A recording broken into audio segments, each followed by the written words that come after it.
After this? Oh, back to Cairo, I suppose. I hear one division's gone back already. What a hope you've got. It was just the same in the last war. Rumors, rumors, rumors after every big push. We were going to India for a rest, or Paris for a month with the girls. It never came off. Nothing ever comes off. Sergeant Kelly wanted at company headquarters. Right away? I was told to say at the double. What's up now, I'd like to know?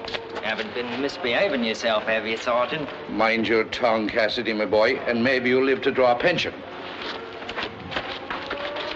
If you ask me, there goes the whole bloomin' British Army rolled up into one. Yes. I heard the captain saying he practically bribed his way back into active service. After him being retired, too, mind you. What a fool. You'd think at least he'd get himself a cushy job back home at his age.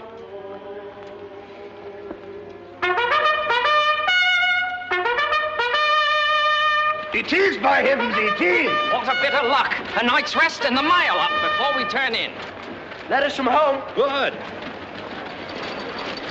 Come on, lad, hurry up, the mail. What, you blasted blinker baboon, you come back here. Lexington, come on. Johnson. Ferguson, Corporal. Sergeant Marcus. Right here, Corporal. Hill. Here. Cottrell. Hi there. Cottrell, here's a letter for you. Higgins. Yes, sir. Cassidy. That's me, Corporal. Pilcher. Here, Corporal. Spence. Here. Here, wait, there's a package for you. Popular bloke, ain't he? Symes. Here, Corporal. Smythe. Here, Corporal. Bridges. Here, Corporal. Spence. William. Here, Corporal. My son. Your wife certainly won't need a photograph of you as long as he's around. Do you really think so? Most people say he's the image of his mother.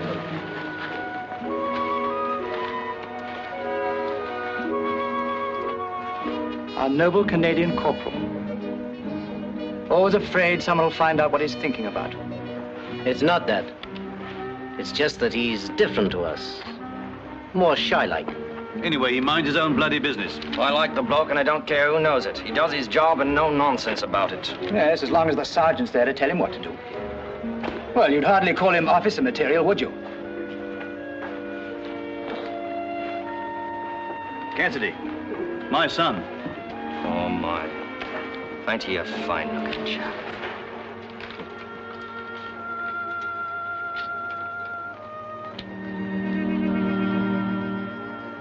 London, October the 24th.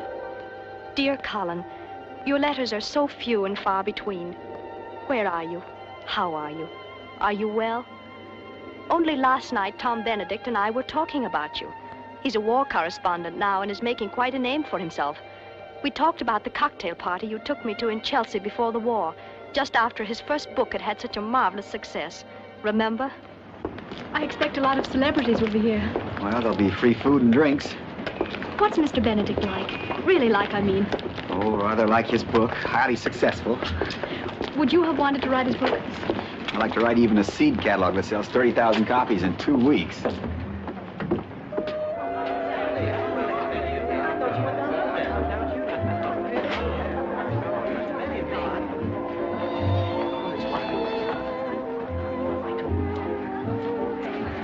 There he is over there. Remember my second chapter?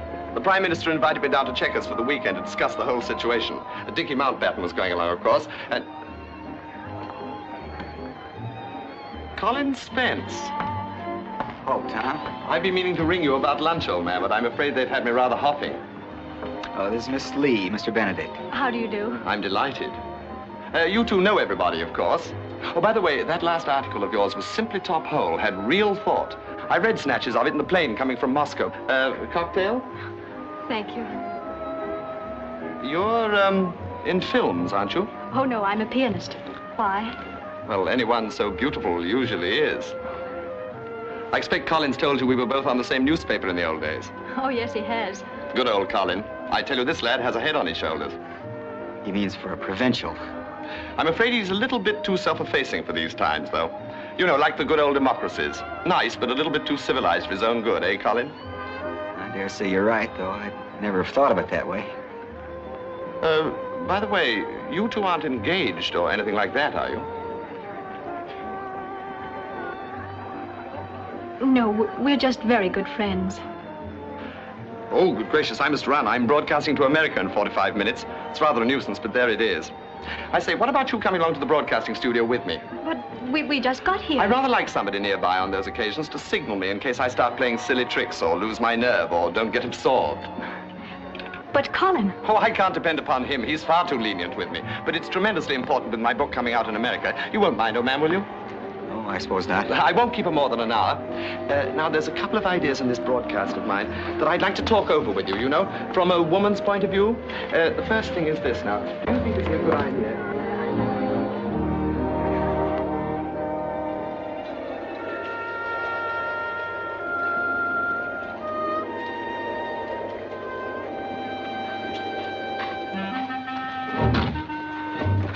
Corporal Spence. Corporal Spence. Oh, hello, Sergeant. Listen, lad, I've got orders. Oh, wait a minute, Sergeant. They're going to send us out tonight after promising us a rest. Oh, it's not as bad as that.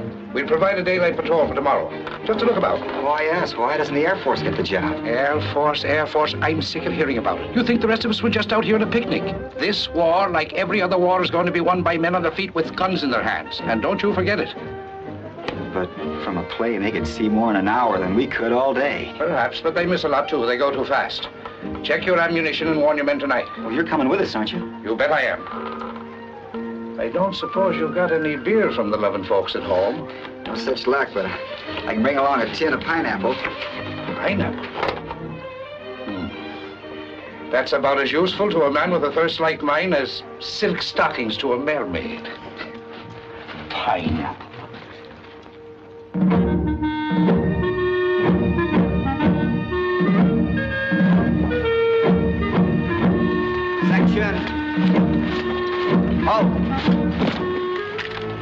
All present, Sergeant. Righto. Here's our orders, lads. We move out of camp south by east. Keep a straight course till we sight the railroad along the coast. Take care to keep out of trouble.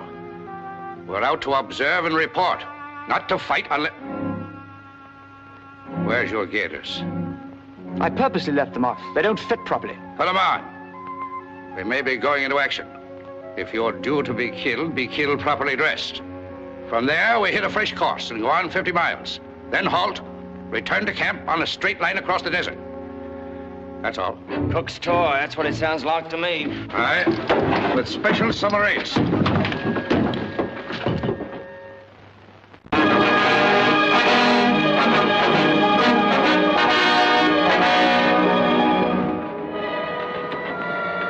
I don't suppose we shall see a blasted thing. The ITIs are sticking to their camps. And the only Arabs I've ever read about do their traveling by night. Sensible, too. Only we could think up a patrol like this. If there wasn't a war on, I know what the sergeant ought to do. Post a lookout and let the rest of us take a snooze till the weather cools off. Oh, I don't know. I was thinking there's something rather sublime about the desert in moments like this. Something that strips the mind of superficialities. Makes you think of the important things. Pass the quinine, Corporal. Cottrell's got a touch of the sun. I wonder if Liverpool's changed much. Should be. It's been bombed enough.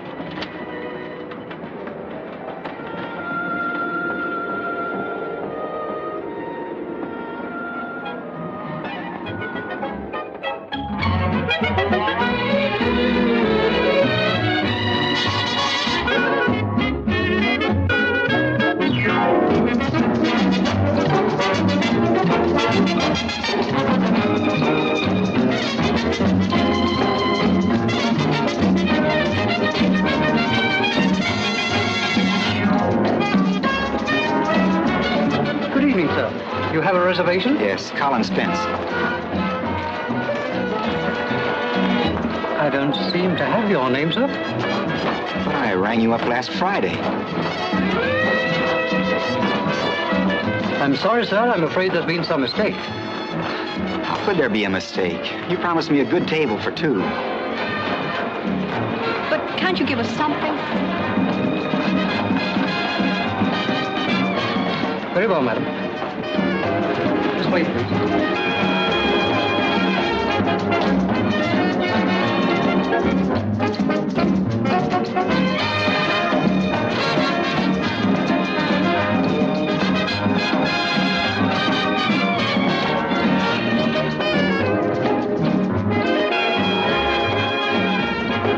Is this the best you have?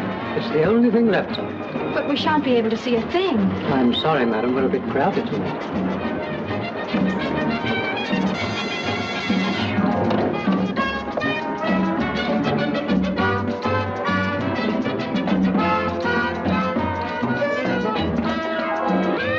But they promised you a good table. Why don't you make them give it to you? But if this is the only table they have left.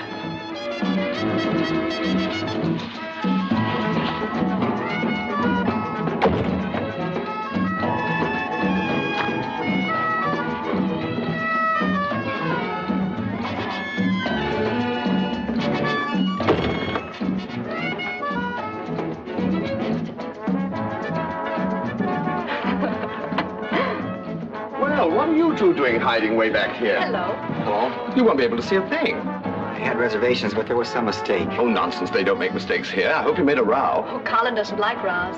Can't say I do either. But I know these people. They'll jolly well take advantage of you every time they can. And it's my birthday, too. Your birthday? Well, that's all the more reason why you shouldn't be stuck back here in a corner. The boy, send the head waiter to me immediately, will you? Especially, if I may say so, since you look so very charming. Oh. Well, please. I'm sorry, sir.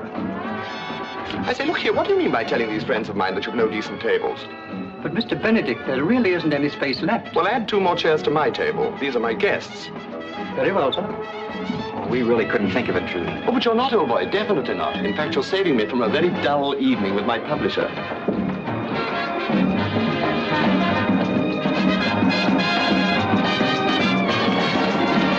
You two know everybody, of course.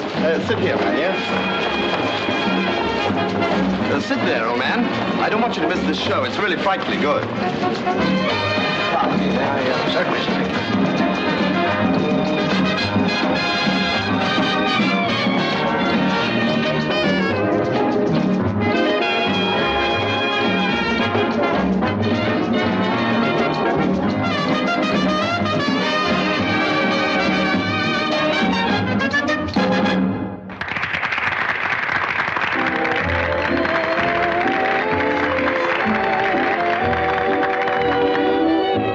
Shall we?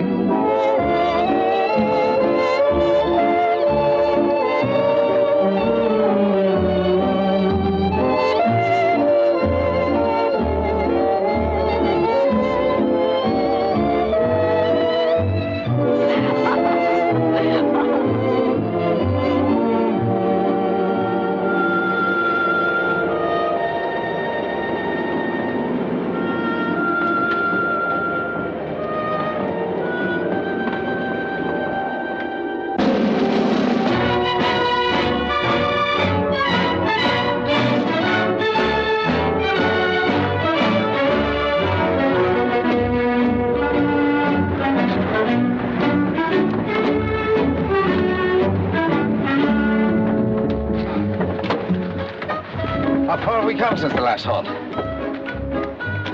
Oh, close to 50 miles, allowing for wheel slippings in the sand and deviations. And we better stop and have a bite to eat. What do you recommend for lunch, Sergeant? Best in the house, my boy. Biscuit, bully beef, and tea. Could you make it hot tea, Sergeant? Nothing like a nice cup of hot tea to cool one down. I dare say it does. The smoke of a fire might give away our positions. Post your lookouts on that ridge, Corporal. I think we'll have a turn myself. That's the lad. A good NCO always does his share and a bit more of the dirty jobs. The rest of us will have a bit of a nap. Pilcher, Symes, Gattro. Me?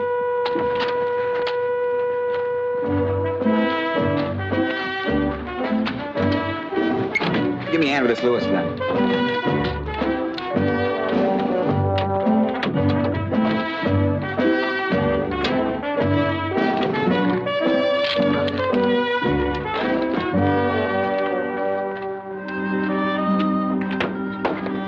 Sergeant, the transmitter won't work. Must have bust coming down that big hill after we left the outpost. Can't make it go, eh? No, sir. Well, I was doing patrols before radio was heard of. Guess I'll still be doing them after it's forgotten. Thank you, sir.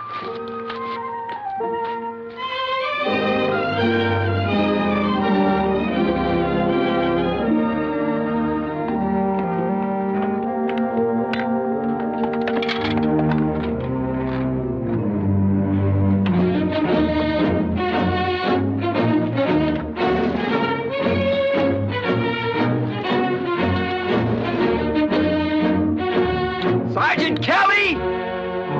Sergeant Kelly!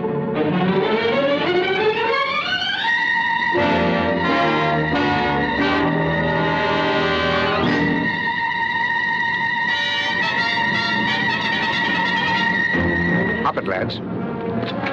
Scatter wide. Keep moving. Don't give them a stationary target.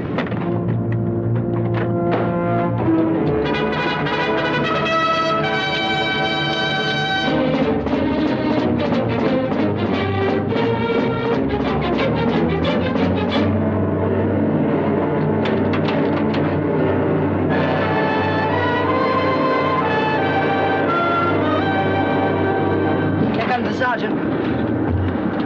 What's happened? She's dead. Well, I can see that.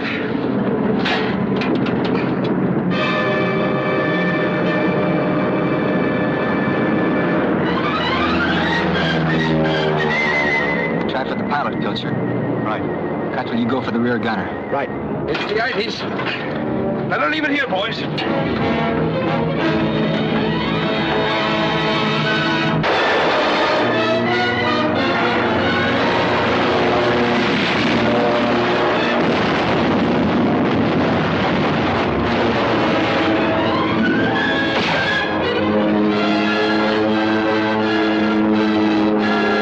Rear gun on the other side.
help us.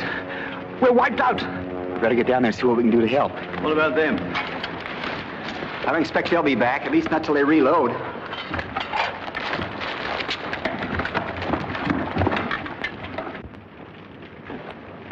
Sorry, lad. That's all right.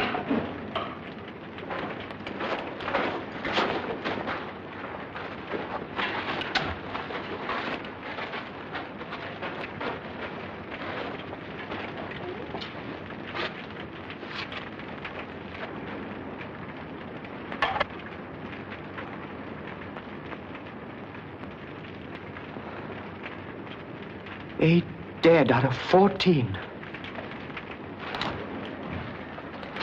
Did you stop one? No, a bit of a burn, that's all. Maybe I shouldn't have tried to start the blasted truck. I never figured the IDs would come in so smart. Still, you did get one of their planes, Corporal. Nice bit of work. Yes. And if he hadn't, it never would have crashed into our truck and those men.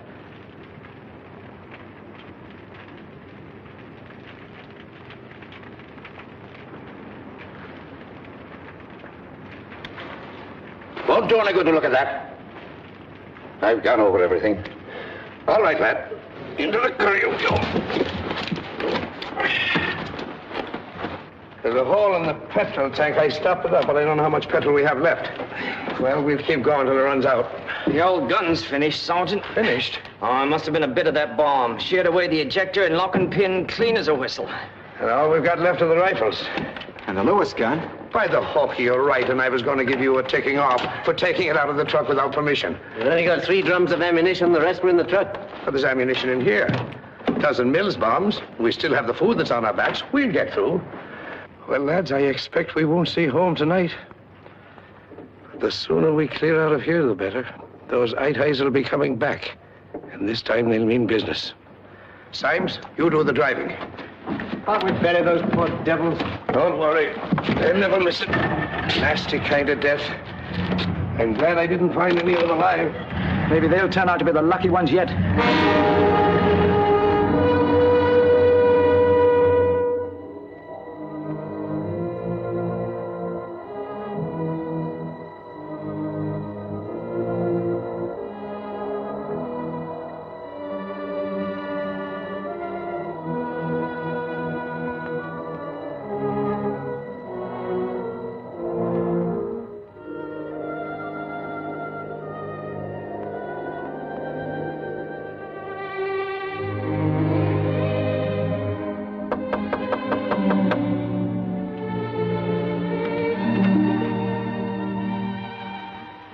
Sorry I'm late.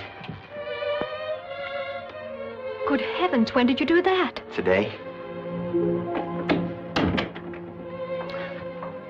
Doesn't fit very well, does it? But I never dreamed you were thinking of such a thing. I wasn't till yesterday. They say the Army's either going to take some weight off me or put some on. I forget which, but I expect it'll look better then. Army shoes. Aren't you going to try for a commission? Oh, I'm afraid I'll have my hands full being just what I am. But somehow you didn't seem to talk about the war very much. I never seemed to associate it with you. Was it Dunkirk or Rotterdam that got you? Not exactly. Well, do you think they're going to invade us? I don't know what they're going to do. And I don't know how to explain it. In fact, I don't know that I even understand it myself. But, you see, there was a waiter I used to know in Paris. He worked in a little cafe in the left bank called the Blue Monkey. I just happened to drop in there one night. I'd been trying to write all day and it hadn't come off. I didn't care whether I ate or not. But Joe, at least that's what I always called him. I never knew his real name. Pierre, I suppose. Well, you know how Frenchmen are about food. Well, he kept asking me how I liked this and how I liked that, and I just kept muttering, mm-hmm.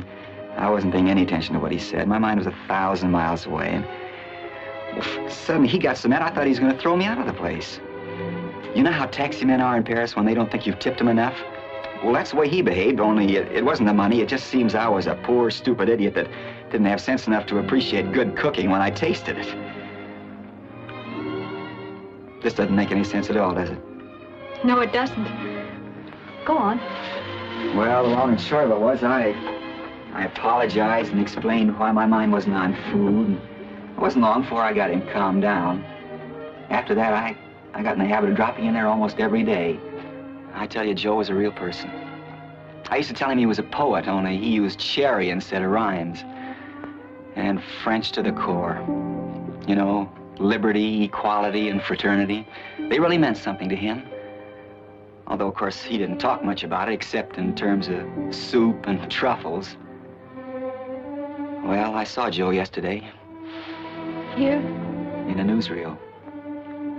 I got just a glimpse of him in a crowd of Frenchmen being herded along by German soldiers. Anyhow, suddenly Joe looked right straight at me. He didn't have to say anything. It was all there in his eyes, the whole story.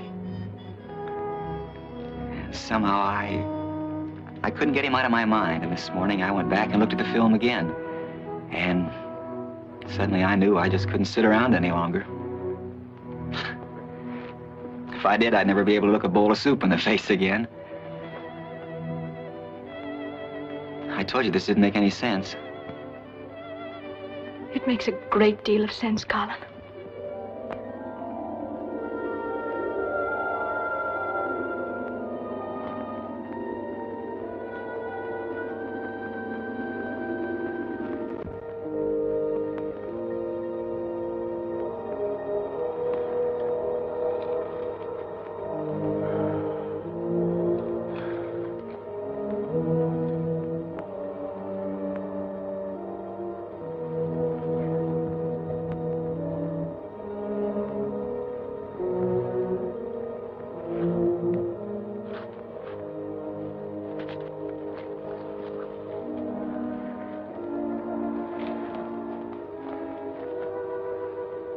Seen anything?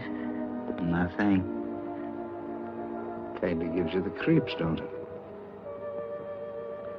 It's all this stillness. How would you feel if I told you we were lost? Lost? Yes, sir. Lost in this bleeding desert. Not a blasted thing, not a landmark in sight. Did you have a compass? No good. The needle's busted. They didn't tell the others, but that last bomb gave it too much of a jolt. It's worse than I thought. We have about 3 gallons of petrol left in the tank. You know what that means? Finish this trip on foot. Right you are. What about Cassidy? Well, he can ride while the petrol lasts. The only thing we can do is watch the North Star. Move on northeast and hope one of our planes spot us. Maybe they'll get the wind up back at headquarters and send out a searching party. Shall I shake him up, Sergeant? Just a minute. You know, if anything happens to me, you're in command. Well, nothing's going to happen to you, Sergeant. I mean, it can't. It won't, lad, if I can help it. Still, if I stop a packet, it's up to you to get the patrol back. And that's not an easy job. But I'm no leader. I haven't had the experience to take up a command like this with other men's lives depending on me. I can carry out orders, but I can't give them. I'm just a civilian with a couple of chevrons on my sleeve. Come to think of it, that's what most of us are. But it's different with you. You've been in the Army all your life. We've come to depend on you, all of us. The men look up to you and respect you. They know you know your job. Why, I couldn't begin to take your place. Oh, nonsense. I've been watching you, lad. And you're not bad for a wartime educated amateur. You just follow the principles and the fine points of soldiering, and I'll put my mind on dodging the bullets. And we'll get home in one piece. All right. Hop it, lads. Time for your morning exercise.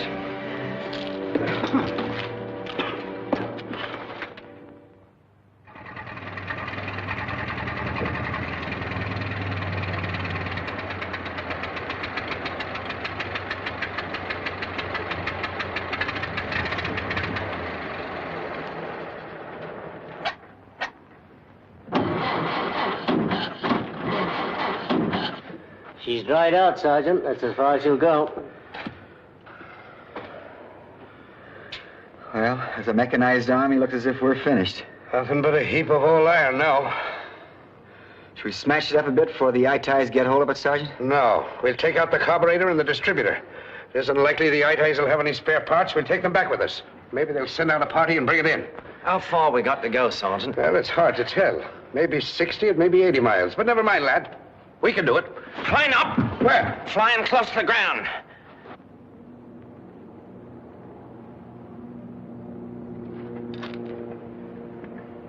believe it's one of ours. Yes, it is ours. Up with your jackets, lads.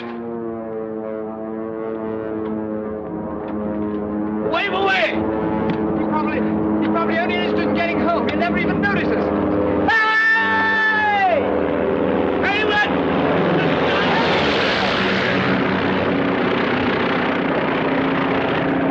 If we only had a signaler, we could tell him our troubles in Morse. Never mind. He'll report where we are.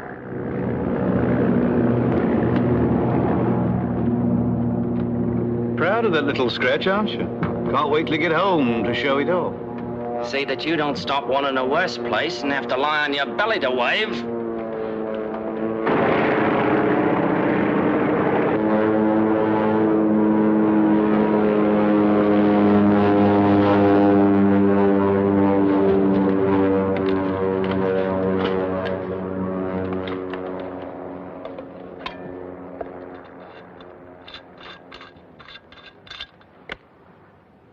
Brandy.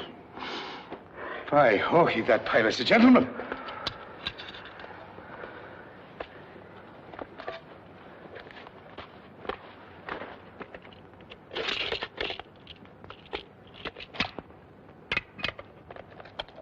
And chocolate.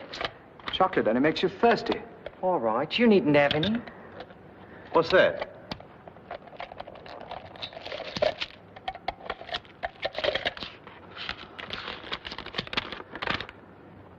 If you move northeast, but look out for enemy armored car stationary 6 miles from you on that bearing. Good luck.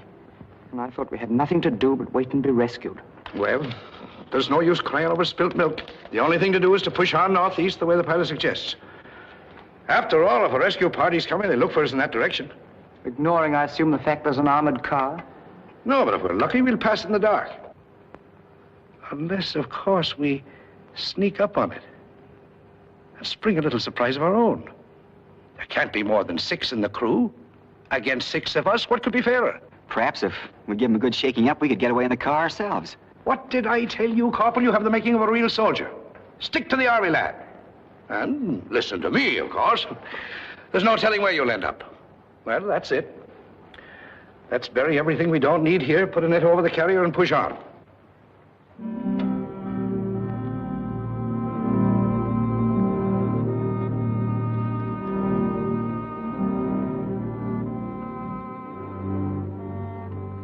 Fix your bayonets.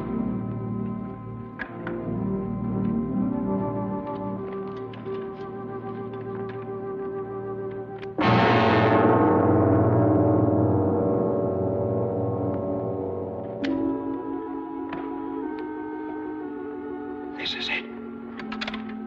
From now on, we travel on our bellies.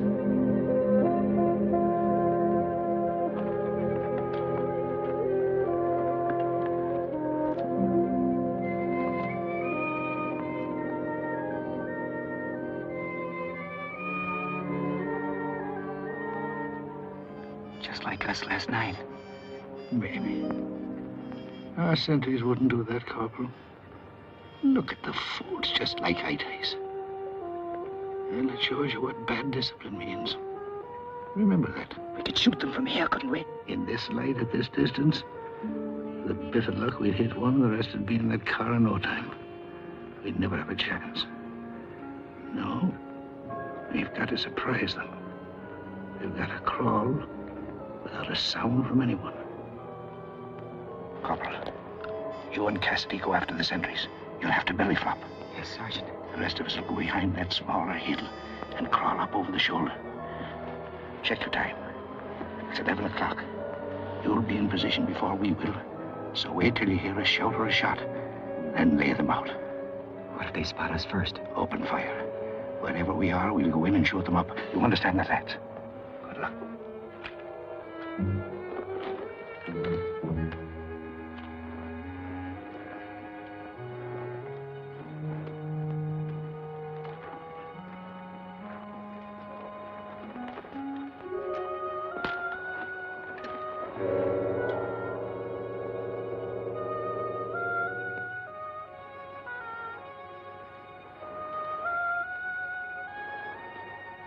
All right.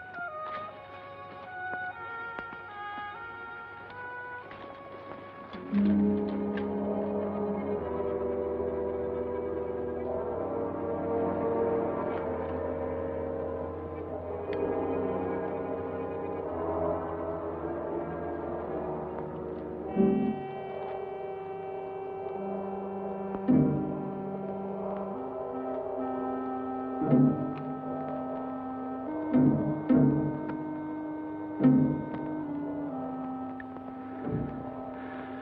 take the right-hand man, one with a beard.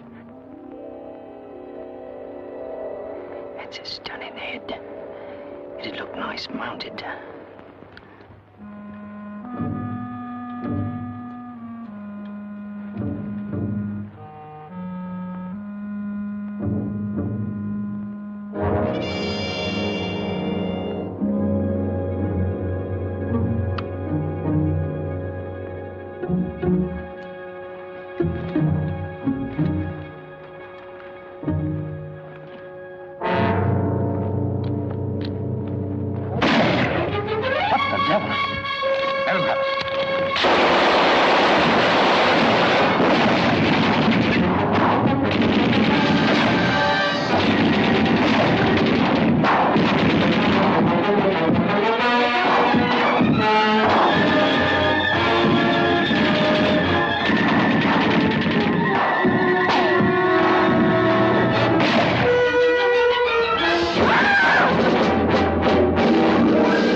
Get down there in case the sergeant needs us.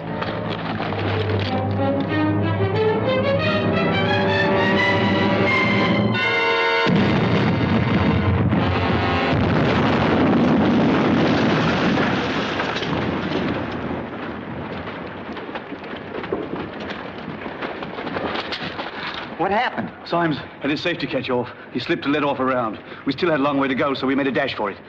Any prisoners? No. They stood up and fought it out. Give them credit for that. And us? Poor old Symes. Grenade.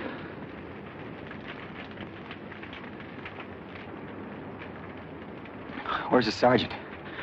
He's up there with Cottrell. You'd better have a look. I'll go collect Symes' paybook and identity disc, that sort of thing.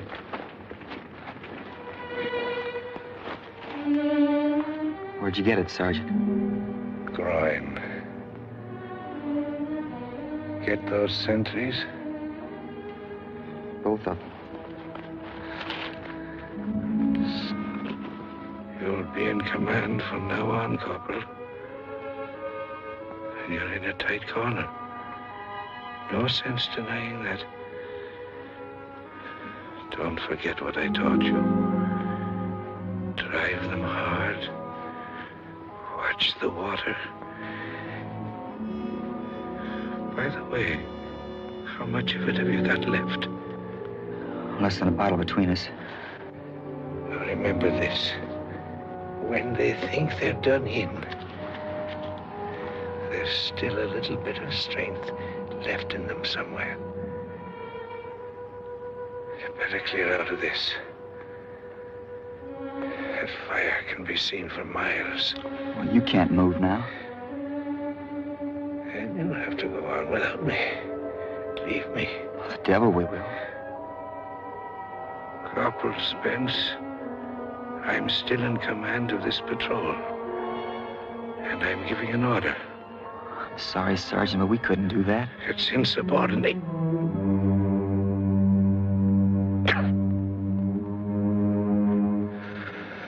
All right, lad. If you won't leave without me, I'll move on with the rest of you. You got it all wrong, Sergeant. This gully's good cover ahead. Twists all over the place. Best thing we can do is stay right here till we get a chance to get our bearings. Perhaps you're right. Give the men something to eat. They've earned it. Can I get you something? Nothing to eat for me. And take that water bottle away. Drinking water is the worst thing in the world for a wound like mine. Just lay my rifle here beside me. What for? I want to use it as a crutch when we move on. I'll give it a bit of a cleaning while we're waiting.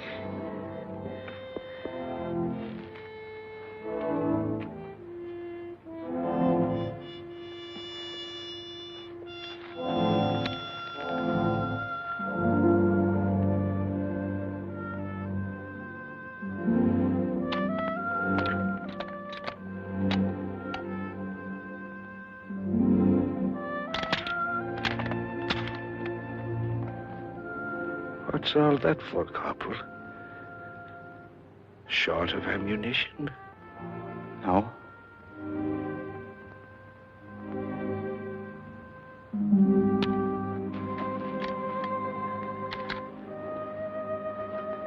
Have a go at this brandy. No. And that's the first time I've ever refused brandy. Spoiling my record. Go along now and see to the men.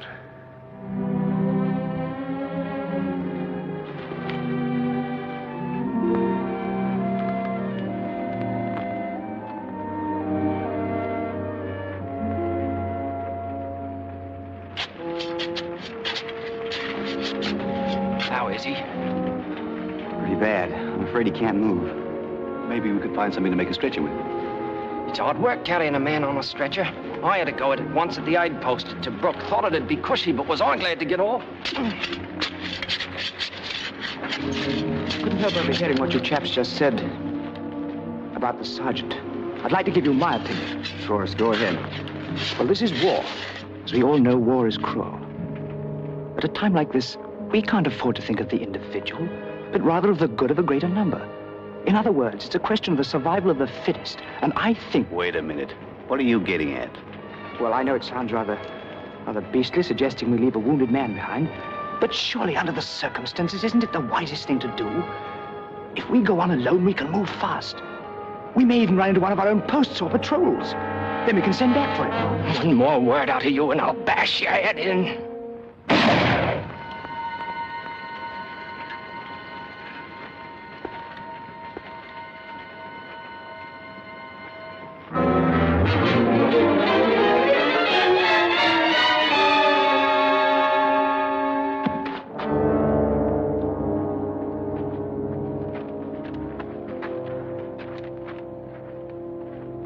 How did he do it? I unloaded his rifle before I left.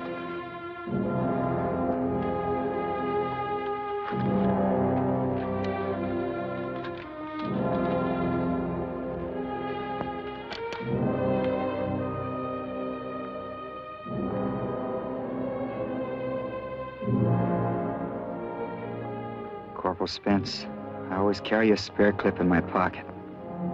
Best of luck and God bless. I'll bet he was laughing to himself when he wrote that.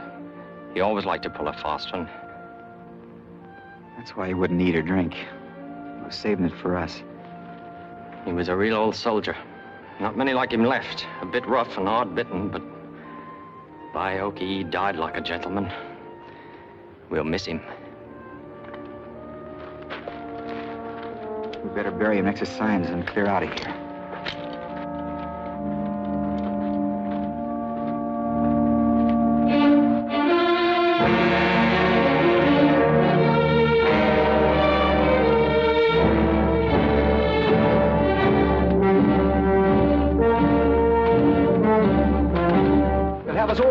The rate we're going.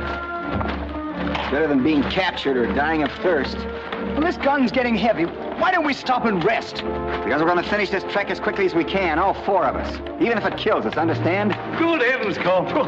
For a minute there, I thought it was the sergeant himself talking.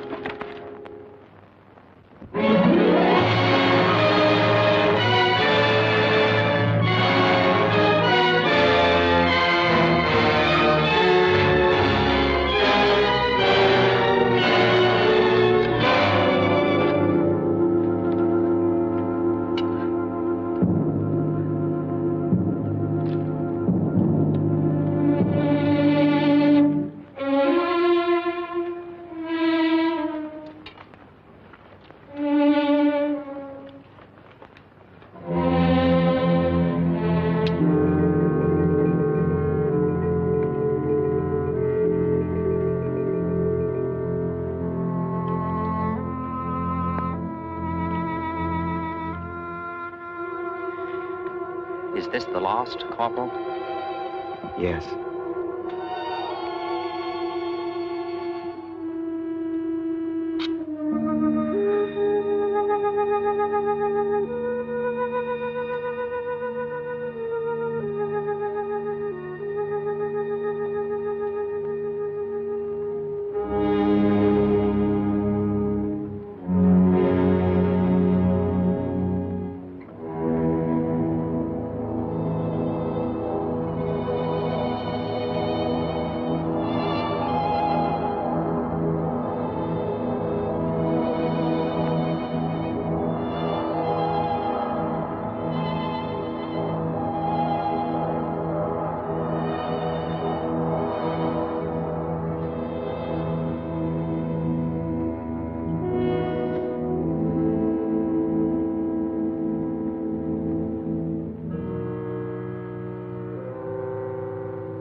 Sorry, Cole. Look, wheel tracks.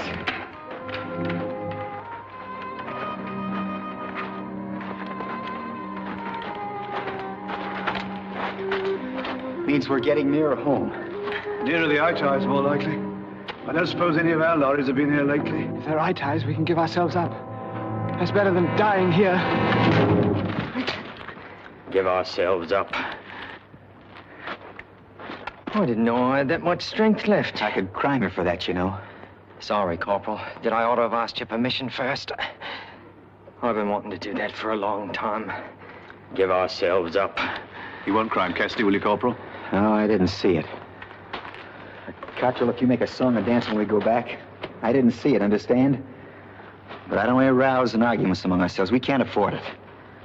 Come on, Cottrell, get up. You're not hurt. No more talk about giving ourselves up. I didn't mean anything. I was a bit delirious, so... Okay, we're all that way, but keep your mouth shut.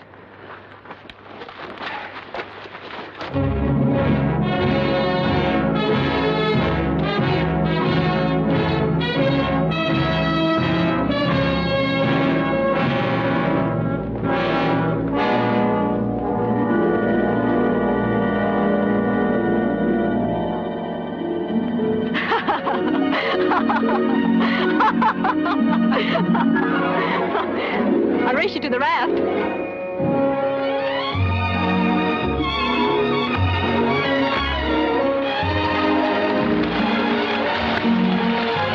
I feel guilty being here. Why? Don't you like the water? Oh, I love it. But I should be working. Oh, it's too hot to work. Besides, this is my first leave. You owe it to me.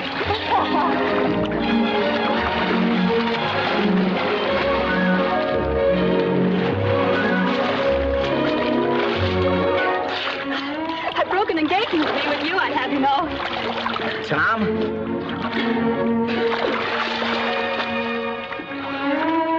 So you know you're not going to be there?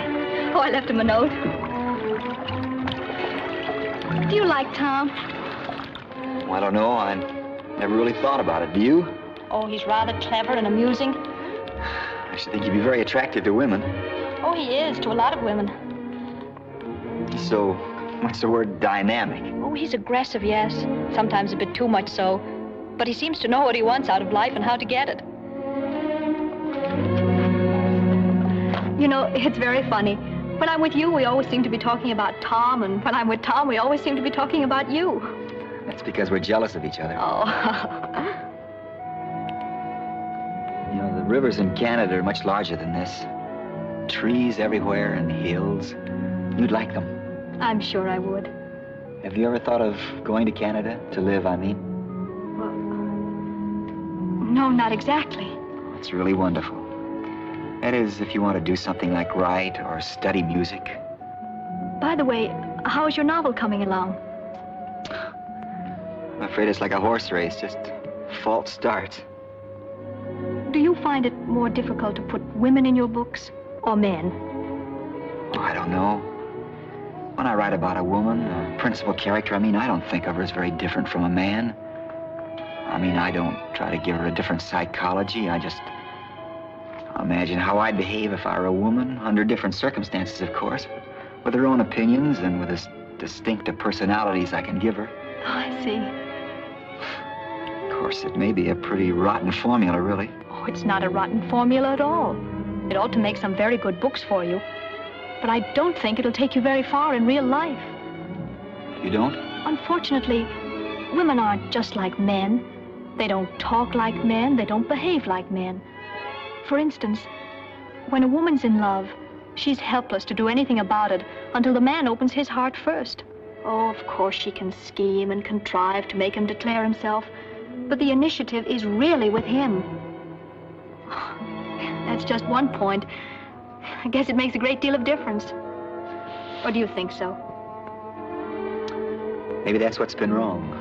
Maybe I haven't given my characters the right point of view. Maybe they've been afraid of too many things. Afraid of what sort of things? I don't know.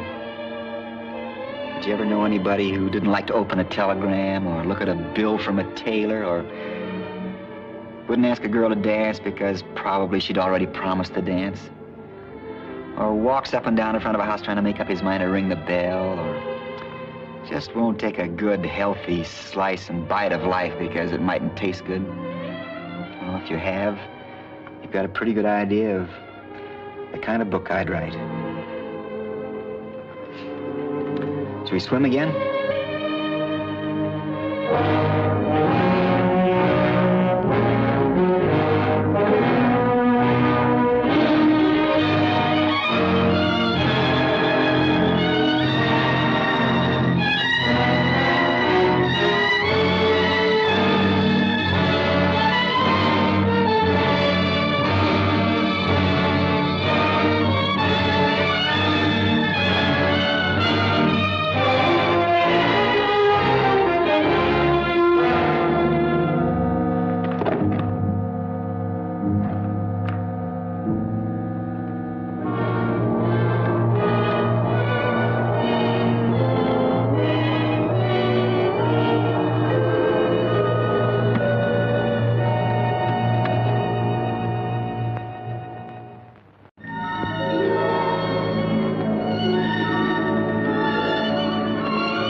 But it's not. It's still there. Water!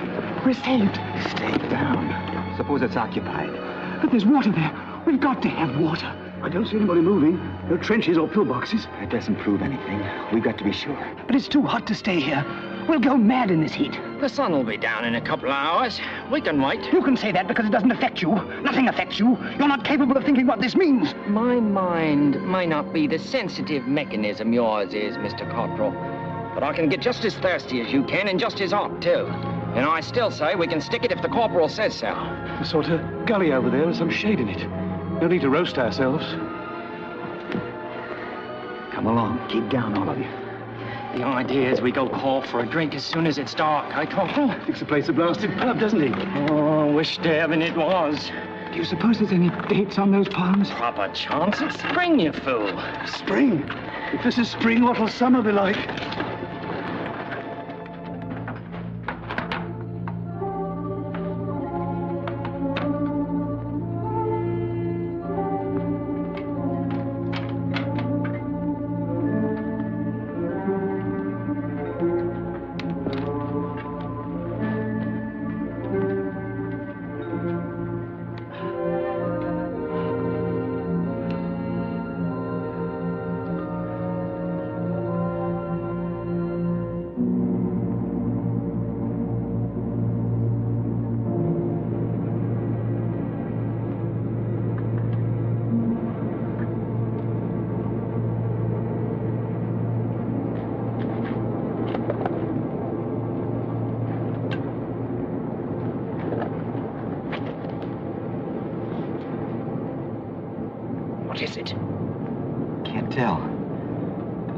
of ours, though. Fighter? Oh, it's pretty big. What would a bomber be doing here alone? I'd be looking for someone. It's coming down. Why don't we fire a few shots to attract attention? It's a Jerry. Jerry?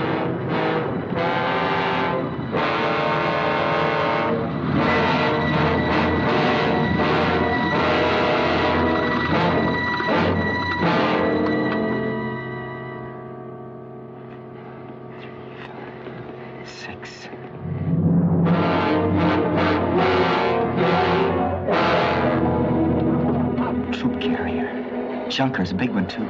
Looks like they've come to occupy the place. Making a good job of it, too. But why? What do they want with it? It's a water hole, so they always do get control of the water.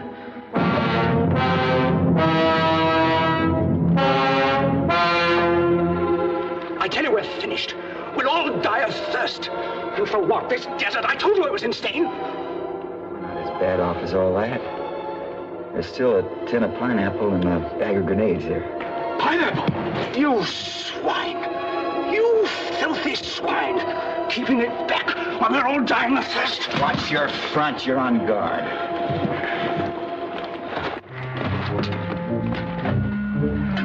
Keeping you till this evening.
It's a bit better.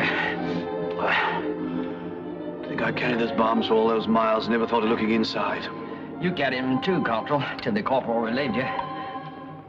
If we'd known where it was, we'd have finished it a long time ago and they'd be just as thirsty as ever now. What do we do now? I don't know.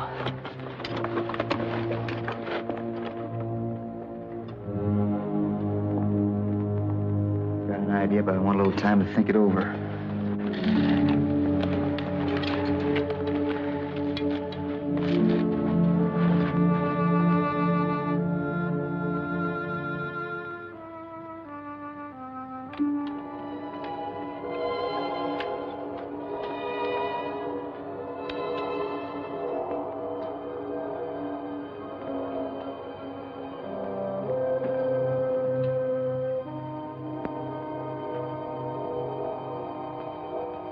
Well, what are you going to do? Stay here and die of thirst? Go over there and kill as many as you can before you get killed yourself? Or are you going to surrender? I suppose there's nothing really dishonorable about that. At least you can eat again and drink again and be in the shade. Besides, as Cottrell says, this whole business is insane. If the sergeant were here, I bet he'd...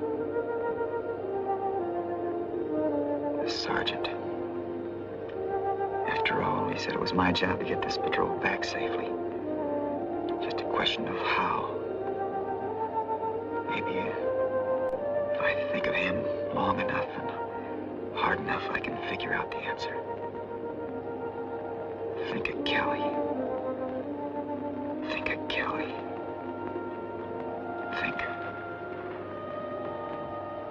Think of Valentine. down.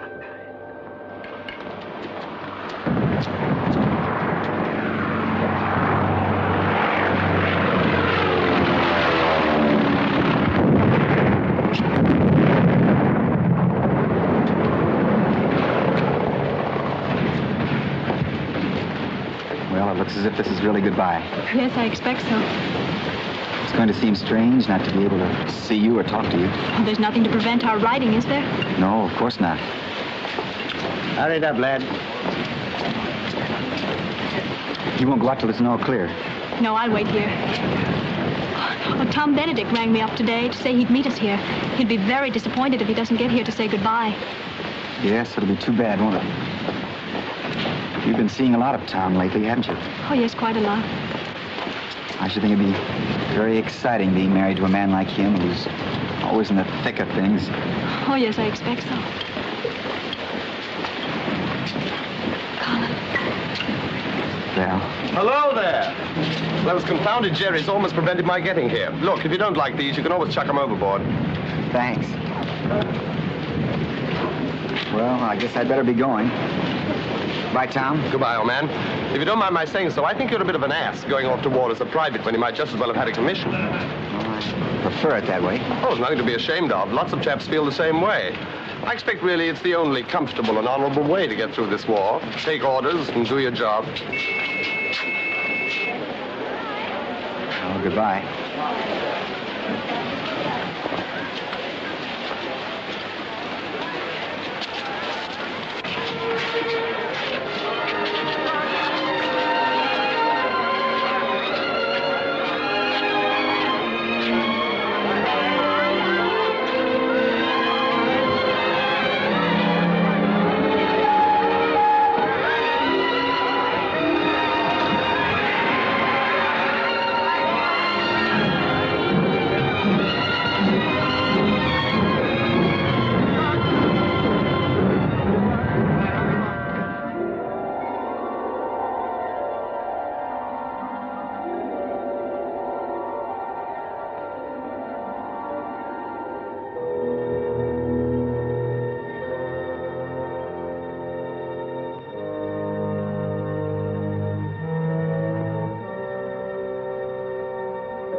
Let me have your water bottle.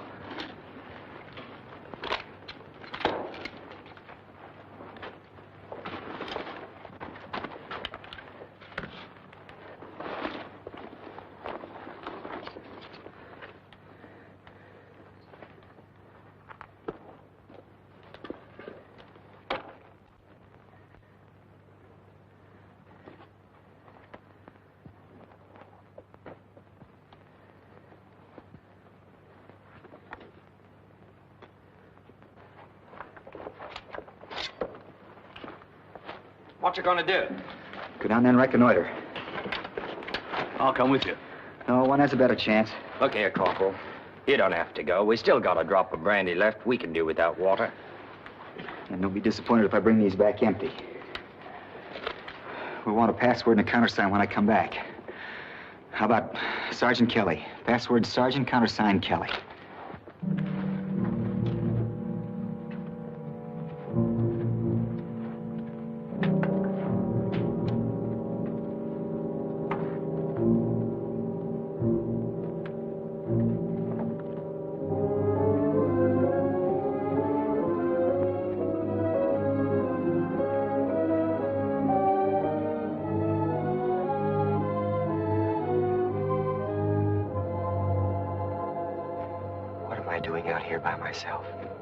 They gave me a chance to change my mind. Why didn't I? Because I knew they'd admire me for going? Because you knew it's what I'd do if I was still alive and in command. What? Because you knew if you didn't, I wouldn't lie quiet in my grave. That's not it at all. I did this to prove to myself that Tom Benedict was wrong when he said all I wanted was to get through this war as comfortably as possible. Very well, lad. Have it your own way. Watch yourself, man. You want to spoil everything by walking straight into that German post? You're not afraid of a jackal, are you?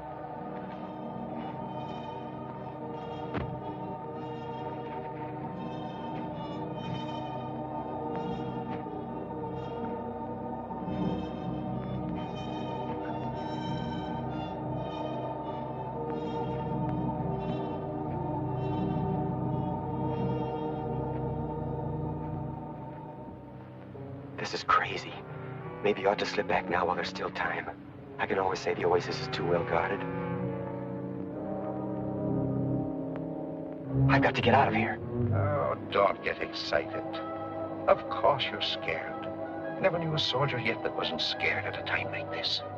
But go on. Stick it out anyhow, lad. But I'm no hero, I'm no leader, I told you that. Depends on what you mean by leader. A leader's not just a man who looks at his watch and takes you over the top. He's somebody you can trust to do his job. Maybe give you a better chance to save your own skin. Prove to Cassidy and Pilcher you're that kind of a man. Wait a minute, lad. We're almost there. Maybe you'd better walk after all. You'll get the job over with quicker. Might be safer, too. If they see me crawling, they'll know I'm an enemy. If I'm standing upright like as not, they'll take me for one of their own schweinos.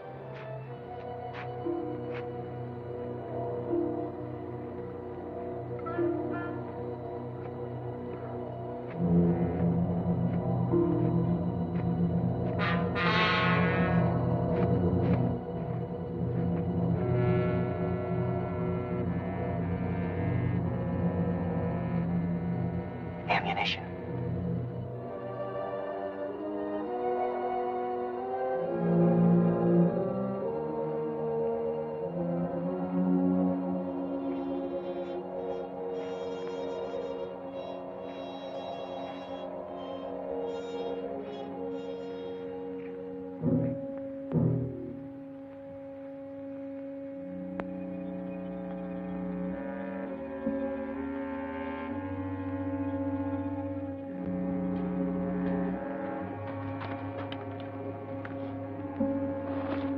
Food.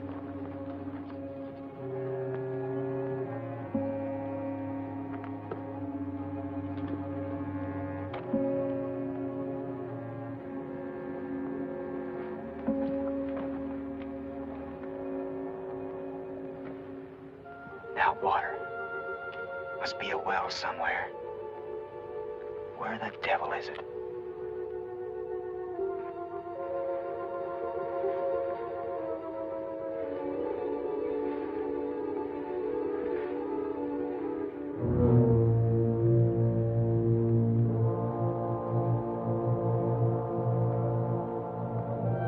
All you have to do is to take your Mills bombs, pull the pin, and pitch them over. It seems a mean trick to kill men in their sleep. If they were awake, they'd kill you quick enough. Throw the first one farthest, then get a decent place under the bushes, and pitch the others. In the confusion, they won't know which way to move or fire, and you ought to be able to get away.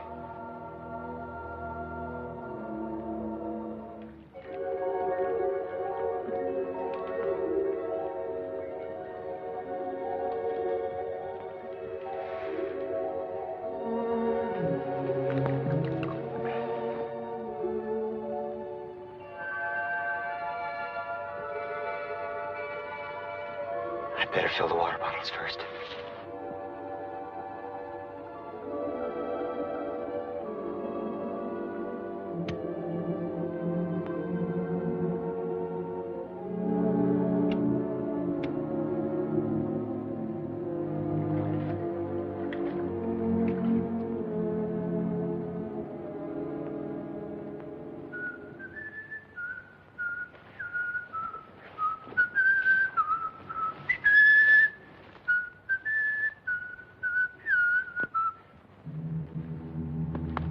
Aufstehen! Ablösung vor! Aufstehen! Ablöse! Aufstehen! Too late, lad. Better get away from here. The others will be coming back in a moment.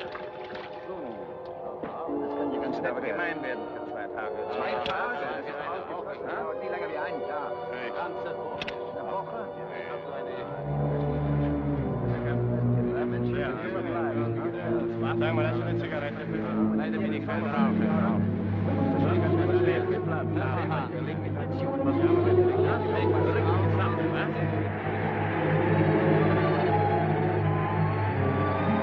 Haben Sie ihn?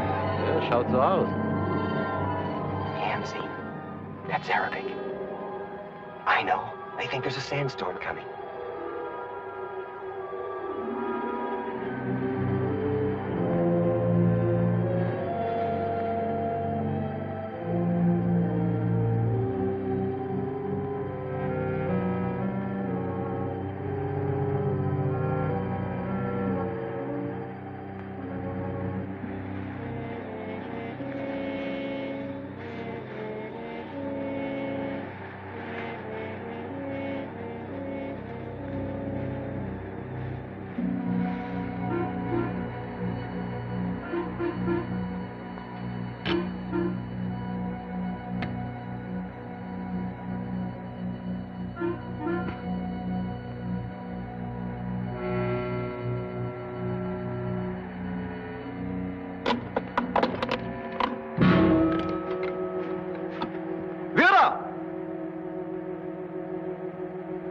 Hermann?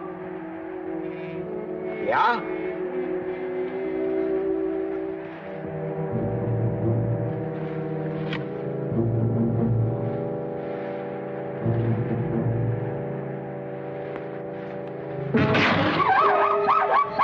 Was ist denn? Dummkopf! Warum denn auf Schakale schießen? Verschwendest Ammunition! A jackal. And I thought they were shooting at me.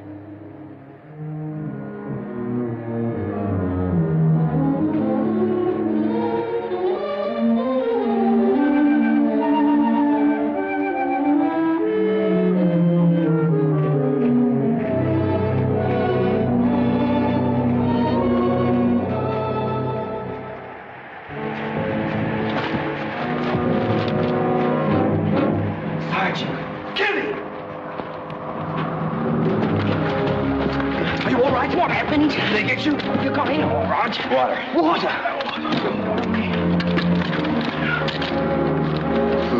Food.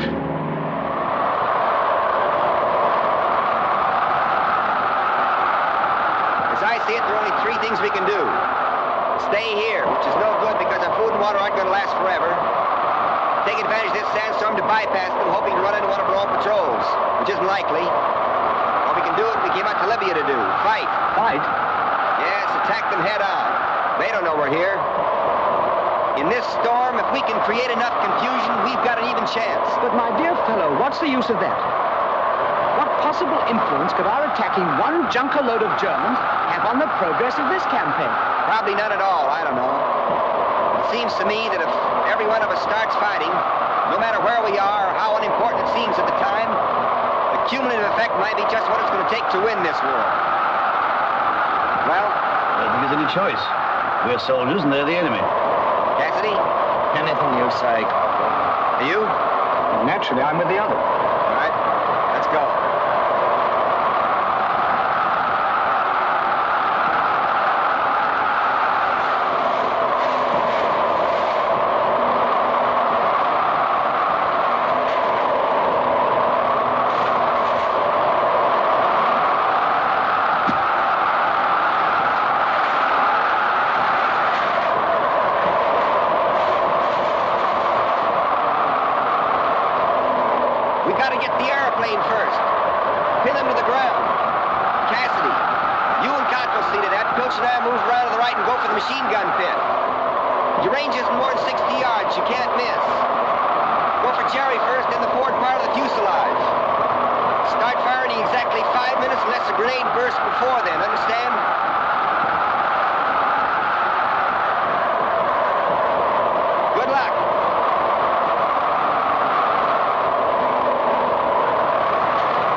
Corporal! Stay here till I come back. Cassidy!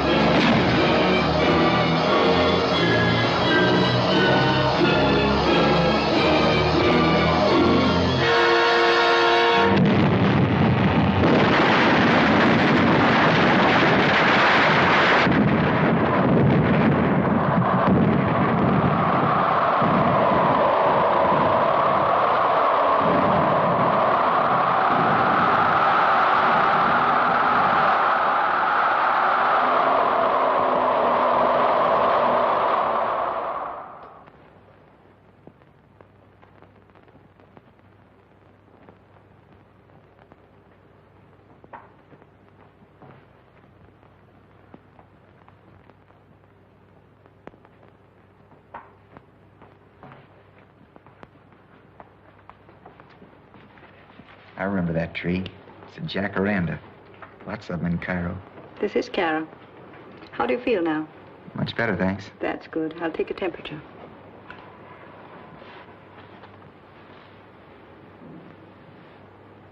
Have I been here long? Be careful. Don't bite it.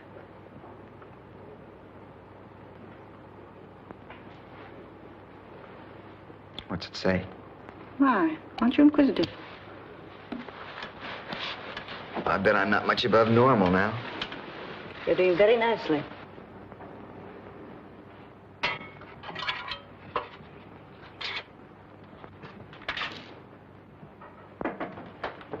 Hello, Corporal. Hello, Cottrell. Now, really, you've got to be quiet. I'll only be a moment. What happened out there? Well, it seems that when I threw that grenade, it landed in the ammunition boxes, and that was the end of Jerry. How did we get here? They'd sent out a patrol for us after all. Fortunately, they saw us smoke and came over to investigate. And Cassidy and Pilcher? A shot from behind has got Cassidy. He never knew what hit him. Pilcher's blooming along the hall. Oh, by the way, he sends his congratulations. So do I. What for? The Distinguished Conduct Medal, of course. What rot. They don't give a man a DCM just for saving his own skin. Oh, I don't know. Not bad to be a bit of a hero with a red and blue ribbon on your chest. How'd they find out? Well, I had to make a report. I told them exactly what you did. Besides, they found the bodies and the radio and the plane all smashed up. Of course, I told them that I'd really had very little to do with it, but the commanding officer insisted on recommending me, too. Congratulations. Well, after all, we did put up a pretty good show between us. Oh, and there's a long account of it in the Egyptian Gazette. And also the London papers, too, I expect. What? And there's a war correspondent outside who wants to get your story firsthand. Get rid of him. Oh, I say, do see him, won't you? Really, he's terribly keen about it. Okay, send him in. I'll deal with him. All right. There's a cable for you. Just arrived. Thank you.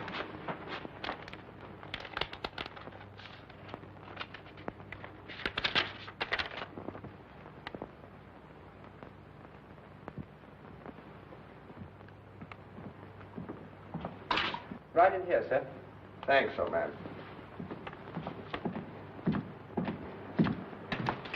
Well, this is a bit of all right, old boy. Hello, Tom.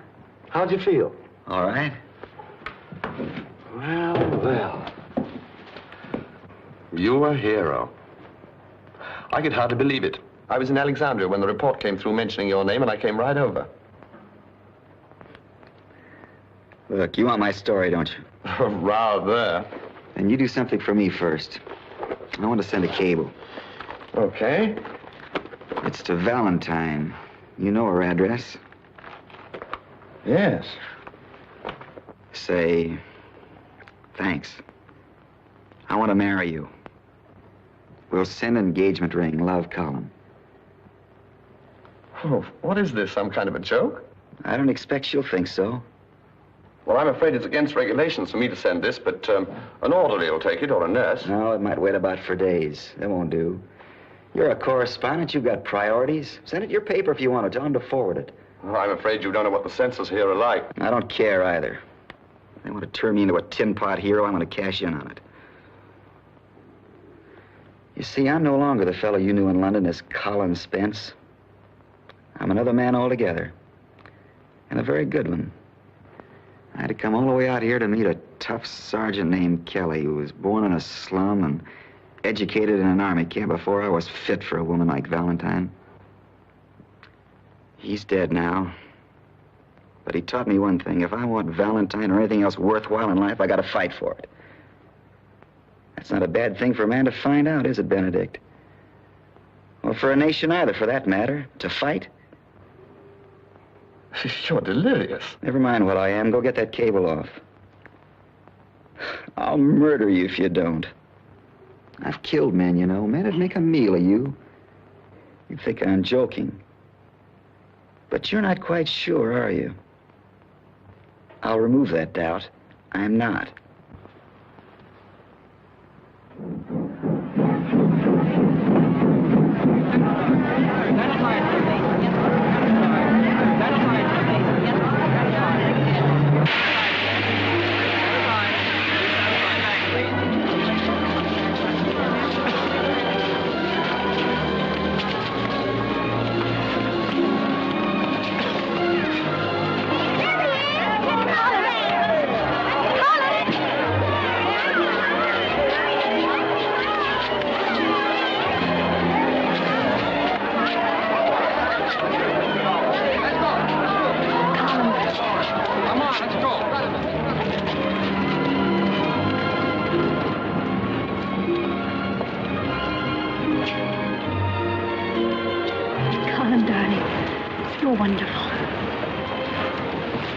Take it easy. Don't overdo it, Corporal. Begging your pardon, Lieutenant. Now on, I'm giving the orders. Of course, darling.